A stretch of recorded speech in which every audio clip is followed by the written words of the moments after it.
తల్లిదండ్రులు కావాలని మీ కలను సాకారం చేసుకోండి. ఓఎస్ఎస్ ఫర్టిలిటీ వారి తక్కువ ధర సంతానోత్పత్తి చికిత్సతో అపాయింట్మెంట్స్ కొరకు కాల్ చేయండి 7825893604. బాలీవుడ్ లో ఓ సినిమా బ్లాక్ బస్టర్ అవ్వాలంటే కొత్త పాయింట్ ట్రెండ్ అవ్వాలి, ఆడియన్స్ లో అటెన్షన్ పెంచాలి. అప్పుడే ఆడియన్స్ థియేటర్స్ కి క్యూ కడతారు. ఇదే పాయింట్ క్యాచ్ చేసిన అక్షయ్ కుమార్ బడే మియా చోటే మియా కోసం కొత్త స్టెప్ వేశాడు. సౌత్ సాంగ్ ని నార్త్ లో రీక్రియేట్ చేశాడు. Bollywood stars Akshay Kumar, Tiger Shroff lead roles లో నటించిన లేటెస్ట్ మూవీ బడే మియా చోటే మియా. పృథ్వీరాజ్ సుకుమారన్ విలన్ గా నటించిన ఈ ప్రాజెక్ట్ రంజాన్ కానుగ్గా మార్చి 10న ఆడియన్స్ ముందుకు రాబోతోంది.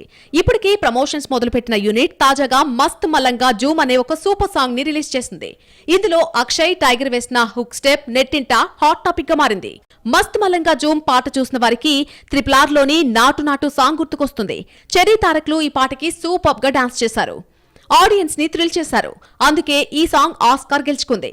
ఇప్పుడు బడే మియా చోటే మియాలో హుక్ స్టెప్ ని బాలీవుడ్ స్టార్స్ రిక్రియేట్ చేశారు. దీనిపై నెటిజన్స్ రకరకాలుగా కామెంట్ చేస్తున్నారు. నాటు నాటు స్టెప్స్ కి కాపీ వర్షన్ అంటూ కొంతమంది ట్రోల్ చేస్తూ ఉంటే, మరికొంతమంది హిట్ సెంటిమెంట్ ఈ ప్రాజెక్ట్ కి కలిసొస్తుందని ఎంకరేజ్ చేస్తున్నారు. మరి దీనిపై రాజమౌళి టీం ఎలా స్పందిస్తుందో చూడాలి.